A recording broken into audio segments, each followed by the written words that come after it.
and welcome to the spring training edition of And They're Off. We're just 2 months out from the Kentucky Derby. Did I sound excited? I'm trying to. Steve Haskin, what am I missing here? I feel no buzz about this Derby trail so far. I'm buzzless. Before we get into the buzz, can I just ask you one question, by the way? No condolences for Duke Snider? You know, if I had known you when Mickey Mantle died, I certainly would have offered my condolences. But that's okay. That's okay. Let's just forget about it. Roger Maris was my favorite, but go ahead. Okay. Well, anyway, you were asking about a buzz. Well, listen, there's always some kind of buzz on the Derby Trail. You know that. It's the Derby Trail. The only thing is, sometimes the buzz is like a power saw, and sometimes it's like a fly in your ear. So this year, it's somewhere in between. But it's hard to have a buzz when horses hardly run. Yeah. And when you have a big favorite like Uncle Mo, who doesn't make his first start until the middle of March, you know, it's hard to get that buzz going. Because right now you feel like you were going through the preliminaries. Even a horse like Lenny and Steve didn't start until last weekend. You know, looking back, a lot of top horses did not start until March. But back in those days, the prep races, major prep races, were all 2 weeks apart, and the horses ran in all of them. So they still managed to get at least 3 or 4 starts going into the Derby. Yeah, well, you know, when the favorite runs in the middle of March for the first time, and it's, you know, a public workout disguised as a race, you know, that kind of takes a little edge off of it also. But all right. And pretty soon we're gonna go back to the days even before the old days, to the days of regret, who went into the Kentucky Derby off the hopeful stakes. Yeah, that's good. We're gonna go back to those days. Yeah, I'd like to go on record as hating this new trend of 2 starts before the Derby. I just don't think it gives us time to get to know these horses or get excited about them. Anyway, Steve, give us a little spritz about the Fountain of Youth that ran the other day. Well, Fountain of Youth, it was a good race, but it was disappointing, you know, to the extent that we now know nothing about Lenny and Steve, who was everybody's consensus second choice behind Uncle Mo. And when you wait this long for a horse to run, and then he turns in a performance like that, you know, it's pretty disappointing, and you really don't know what to make of the horse. I mean, was that a fluke? Was he just short? You know, he hadn't run in 3 months. He had to work to get to the lead, to be sit right off of Soldat, who's a very good horse. So he had every right to get tired making his first start at 1 1/8. Gourmet Dinner was the only horse that chased Soldat home. Very, very tough, honest horse. There's a question about his pedigree by Trippy, but let's remember Trippy did win the Flamingo Stakes at 1 1/8. And he was on the lead, turning for home in the Kentucky Derby. And this horse's bottom line is all Tartan Stable, John Nehrude. It's like a who's who of their top stars, so that'll help him. Now, as far as the winner Soldat, listen, you can't knock him. He's run 2 huge races this year, both of them on the lead, which was not his style when he was running last year on the grass. But he dominated an allowance race in the slump. He came back. He showed he could run on a fast track.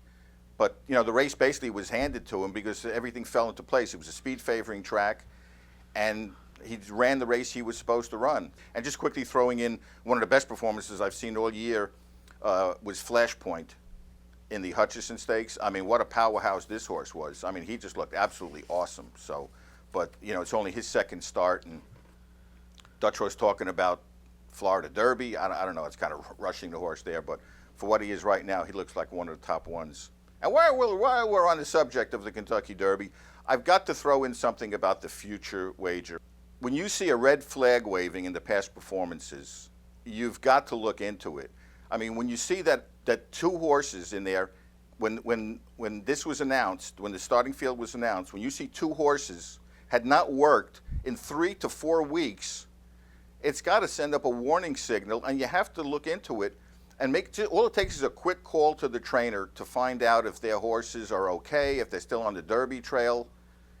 It's plain and simple. It's right there. The 2 horses I'm talking about this year are Tis Blessed and Clubhouse Ride. Neither horse had worked in 3 to 4 weeks. Okay, so now they were on the list. They both were bet on, not heavily, but they still were bet on. The Future Wager closed on Sunday. On Monday, it was announced that Tis Blessed was being sent to a veterinary clinic in Lexington to find out what was wrong with him because he wasn't training the right way. And Clubhouse Ride was definitely off the Derby trail with a fractured ankle. Now, you have to say, how do you think the people who bet on those horses felt being out of it in one day? You finished? Okay, I'll give the floor to you the rest of the show. 50 years ago is not the Dark Ages, folks. It just may seem like it. 50 years ago, Carryback, a horse very dear to both Steve and myself because, oddly enough, he's the first horse that each of us has a memory of when we were kids. He won the Kentucky Derby and the Preakness, 1961, 50 short years ago, speaking of Roger Maris. We're talking about horses today starting twice before the Derby. Carryback started 21 times as a 2-year-old and another 7 times as a 3-year-old before the Derby. Has the breed changed so much in 50 years where you now can't run a 3-year-old more than twice before the Derby? Steve, is 50 years that long a time? Yes, it's in racing, it's an eternity. You know, granted, Carryback was the exception even then. I mean, to run that many times. Just a few little things on to expand on what you said. I mean, he made his career debut as a 2-year-old in January. I mean, can you imagine a horse now running in January and even to be considered as a Kentucky Derby horse? So when they left Florida that year, when he was a 2-year-old, in April, he'd already had 7 starts, and 5 of them were at 3 furlongs. Again, we're talking about a future Derby horse. By the end of July, he had already started 13 times and still hadn't run farther than 5.5 furlongs. So just imagine that would have caused now. And looking ahead as a 3-year-old, you talk about horses having only 2 starts before the Derby. He had 4 starts in February alone. Yeah. He raced on February 1st, 8th, 15th, and 25th, and 3 of those races were recognized prep races, the Bahamas, the Everglades, and the Flamingo, which horses ran in. Those were the races you were supposed to run in. So, yes, 50 years is a very long time. Well, I don't know. On that topic, in the wake of yet another drug positive and suspension for trainer Rick Dutrow, maybe it's about time we got drugs, and I mean all drugs, out of horse racing. People are taking an unfair edge. We're killing the public's perception of horse racing. Serious sponsors don't want anything to do with us, and we keep injecting drugs, whether they're legal or not, into animals that don't have a choice in the matter.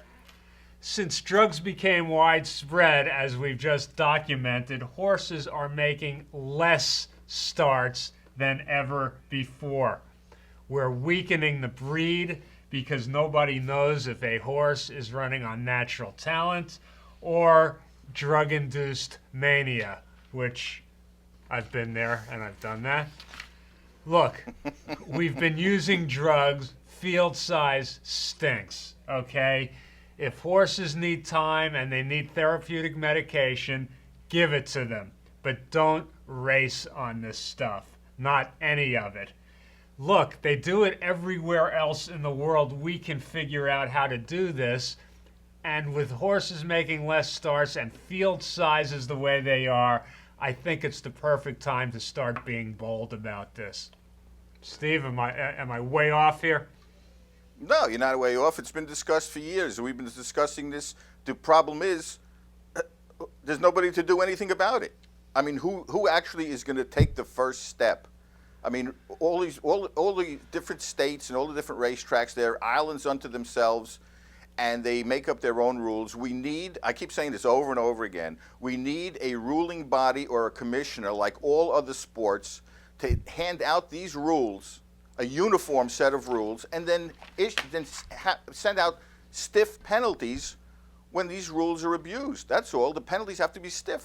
Yeah. Our rules are a joke. I mean, suspensions aren't suspensions. So again, you can talk and talk all you want, but somebody's got to actually step up and do something about it. Yeah, the point is it ain't working how we're doing it now. So why not do something that's going to actually help the sport with the public at large? I don't know. I don't see the downside of it, but I guess I'm naive. I don't see the downside either. Yeah. Speaking of, well, let's not say that. Steve, you have a Life at 10 update for us. Yes, I do actually. The Kentucky Racing Commission has announced that nothing is happening. But I will add to that. Life at 10 had her second breeze the other day, and she went 48 and change or whatever. And yeah, she did it like nothing's happened, like she doesn't have a care in the world. And obviously, which is the same philosophy the Racing Commission has. Nothing is happening, and there isn't a care in the world. I actually hear that Las Vegas is offering an over and under, by the way, when a decision will be made. The day she drops her first foal. 4 months, and the bets are pouring in on the over. 4 months since the Breeders' Cup and counting. All right. By the way, while we wish Life at 10 the best, another high-profile filly, Devil May Care. You may remember her. She ran well in the Kentucky Derby last year. Reports we're getting are that she is not doing very well. She's still suffering from hepatitis, and it doesn't look good at this point. So there you go. It's a shame. Steve, everybody has their opinion of Frank Stronach. One thing you must say about him, he's been consistent in his pursuit of free enterprise. He says over and over again he just wants to run the dates that he wants to at his tracks without interference, just like any other business is free to open up when they want to. It seems like now, after 12 years, he's finally getting his way. At Santa Anita, Frank was a hero when he bought that track in 1999. He saved the place from development. Now people think he's a villain because he's booted Oak Tree out of the place. Look, Oak Tree has been a great and charitable organization, but racetracks just don't throw open their doors and make money now the way they used to. Frank doesn't want to give 20% of his dates to another entity, and I'm not going to blame him for it. And now he's gotten those autumn dates at Santa Anita. He's going to run them. And, I think that's his right. At Gulfstream, he just picked a fight with Calder. He just won that fight because he's getting the December dates that Calder used to run. Frank wanted them. Whether he had to pay to get them or not, who knows? But, those are big dates in Florida. A lot of people are down there on holiday. And, it'll probably help racing to maybe kick up some 2-year-old programs down there in December. And, Frank's getting what he wants, and I think he's entitled to it, and I give him credit. Nobody has put a bigger monetary stake in this game, buying racetracks and his breeding operation, than Stronach has. And love him or hate him, I don't know, but I think he's okay. Steve, anything? Well, on top of that, he gets an Eclipse Award for the top breeder every year. Yeah, so we should rename that award for him. He's doing right. He's doing. I don't know how. The thing is, I think Frida is getting tired of getting up there and accepting it. Yeah, I don't think any of them showed up last year. It's getting to be so old hat. I know. All yeah, right. like the bottom line, like you said, he set out to do two things and he accomplished both. So. Yeah, and he's entitled to. All right, speaking of entitlements, you know him as an honest stable boy. He's actually back in his own costume this week. We hope he has something to say, but we can only hope. Stable boy, what's going on with you? Nothing's going on really. Just celebrated my birthday. Oh, Life at 10 announcement. Nothing's going on. Yeah, Life at Stable Boy. My life's about exciting as Life at 10, so. Well, she's at least working. Right, very good. Stable Boy, he's in hibernation now till the Derby, when he's going to come out in a big way and pick another winner for us. As for us, we are taking an extra week off after this show, folks, so we'll be at you 3 weeks from today. The next time they're off will be coming to you March 23rd. We want to thank you, viewers, as always. We want to thank our sponsor, Darby Dan Farm. Steve, get a buzz on, and we'll see you next time. Yes, you take care. Everyone take care.